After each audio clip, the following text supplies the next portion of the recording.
wasiirka wasaaradda horumarinta kheyraadka biyaha iyo wafdi uu hogaaminayo ay kamid ahaayeen wasiirka xigeenka wasaaradda caafimaadka Soomaaliya Yuusuf Gaaxnuug iyo xildhibaan qaran Maxamed Xuseen Jaamac Raambo ayaa maanta waxay xarunta gobolka Awdal Beligubadle ku soo gaareen kormeer indha-indhayna oo ay ugu kurudgalayeen mashaariica horumarineed ee ku wada wasaaradda horumarinta kheyraadka biyuhu xarunta gobolka Awdal Beligubadle waxaana halkaasi ku soo dhaweeyay maayarka degmada Beligubadle Maxamed Cabdi Maxamed Shiine xogeeyada dawladda hoose degmada Beligubadle Saalax Maxamed Idris iyo gudoomiyaha gobolkaasi Hawd intaasi kadibna waxay kormeereen dhaamka ay wasaaraddu ka wado deegaanka Biriiqa iyo ceelka Riiga ee biyuhu isu gaareen gudaha magaalada Beligubadle ugu horreyn waxa halkaas ka warbixiyay Abshir Saxardiid oo ka waramay marxaladii kala duwan oo soo maray dhaamkani iyo injineer Dirir oo ka waramay halka ay marayso biyo gelinta magaalada Beligubadle runtii aanu dhaamka shirkadii qaadatay Hawd Construction Company baanay dhaamku waa gabagabo 20ka bisha inaan dhameystirnaa maanta waa 20ka bisha inaan dhameystirnaa baan doonaynaa insha Allah bismillaahil kariim warbixin kooban hadaan ka bixiyo wasiir dhaamka dhisanka aanu jirsiinay waa 14 mitir oo dhow ciid aanu jirsiinay saan u dhignay oo sida raadaalka laba dhaamo kala magaalada ka qodan iyaga waa la soo eegi doonaa bacda waa Saudi waa $3 per meter square magaalo waxay ku taala $1.5 la jeclaan ka qabnaa ugeed baanu $3.5 ka kordhin berkada sidaana waa 25 sidaana waa 20 iyada waan binaanu ka dhignay 3 litir baan ku xidhnay waxaan ku xidhnay kaabadi baan ku xidhnay gacankeedu waxaad moodaa dawaa webi mashruucii biyo gelinta magaalada Beligubadle mashruucan wuxuu ka kooban yahay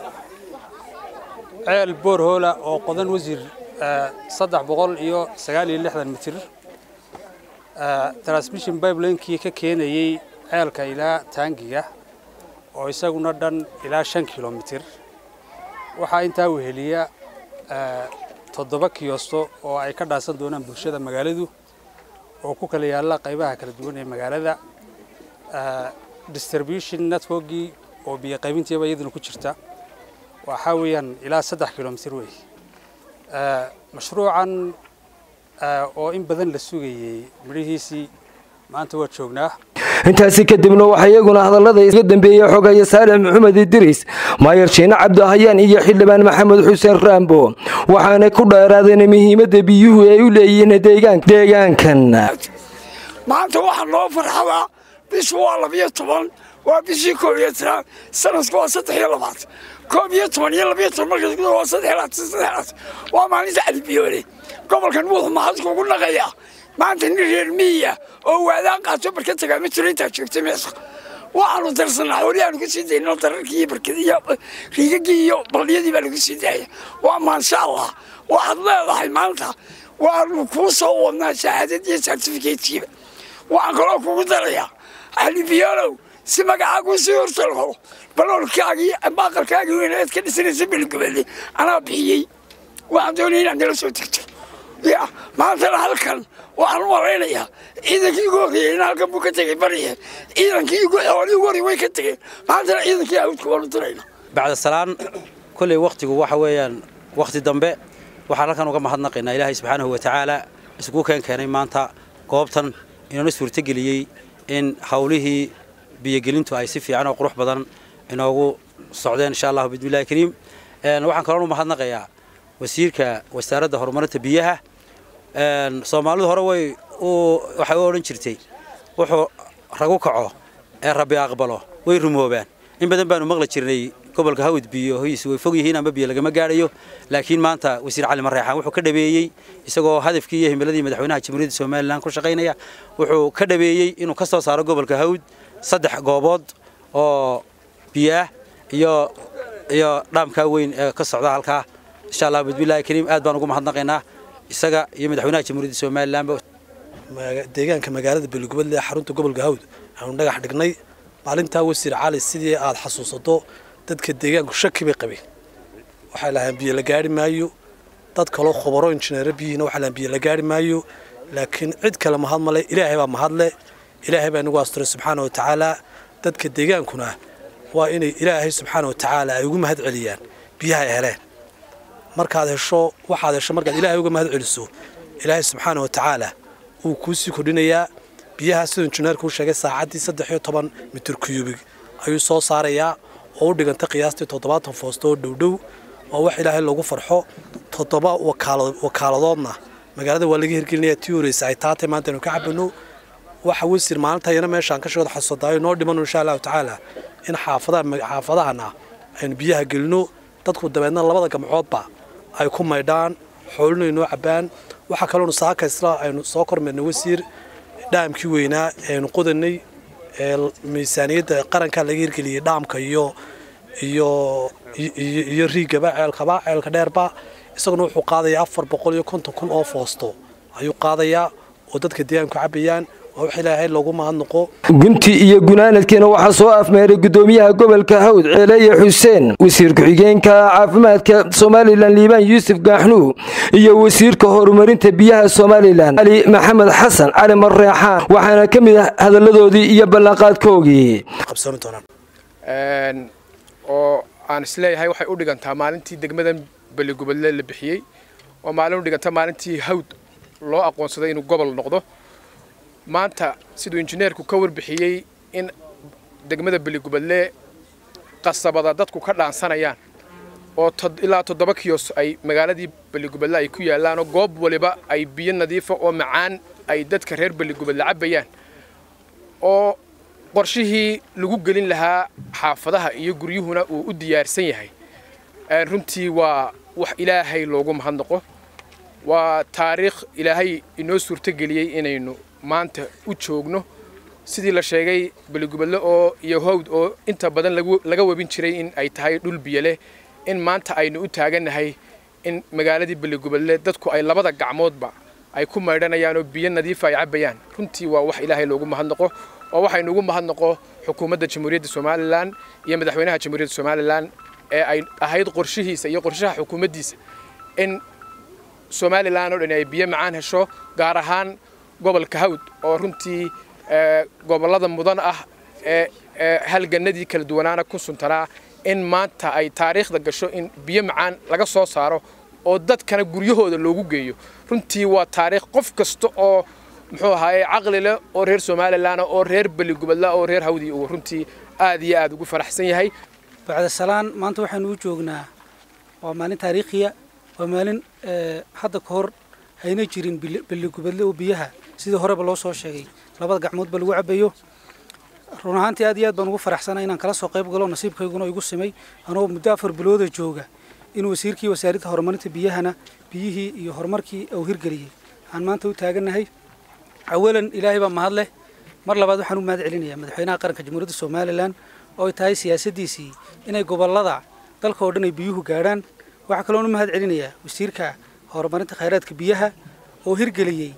inay Beligubadle iyo Hawd oo dhan oo hore looga qorin in biyo laga cabo ay siyaasadiisa ku hirgashay wasiir aad iyo aad baad u mahadsan tahay maanta waxaynu Beligubadle u nimi mashaariicda biyaha aadka u ballaaran ee ka socotay inaynu kormeerno furitaan ma ahayn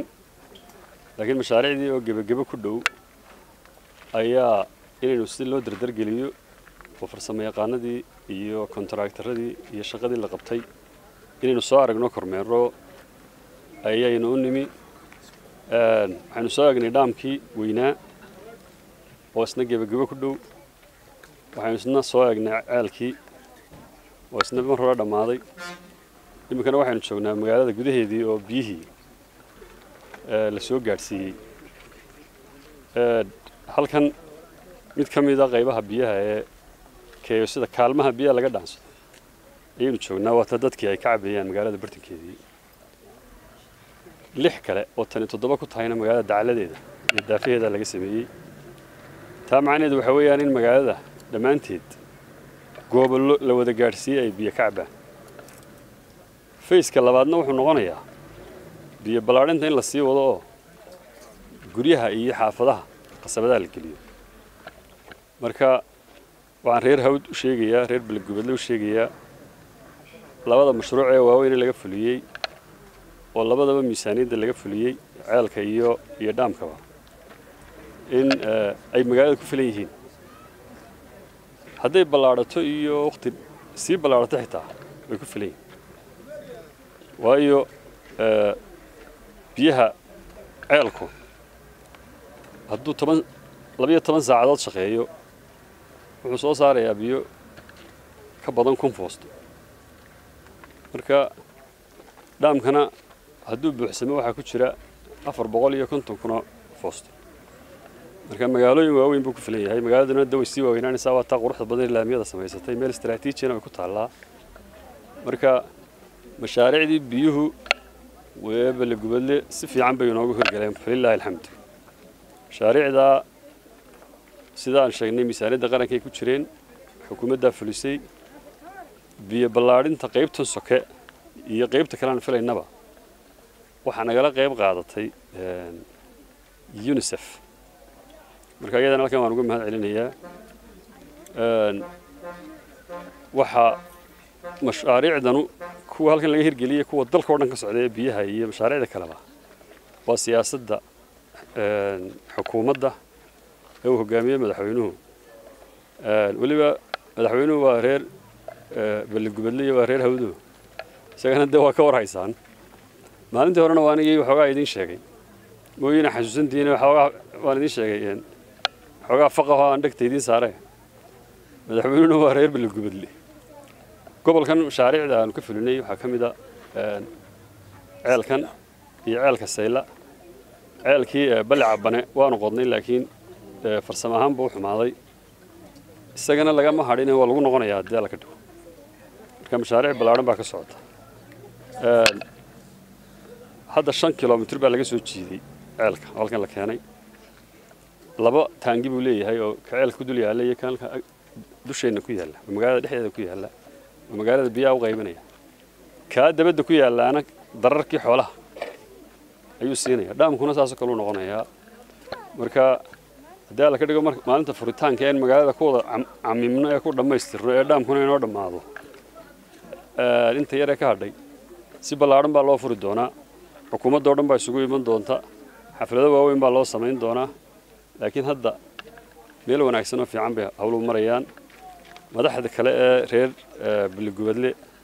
ee hawshan ka qayb qaadatay xildhibaanka iyo wasiir ku-xigeenka imika la socda ka mid yihiin ee wasiirada kale ka mid yihiin oo iyaguna aad isugu hawlay farsamo yaqaanada wasaaradda oo kuwa 8 bilood dhaamka dul taagnaa iyo kuwa muddada dheer ka shaqeynaya iyagana halkan waan uga mahad celinayaa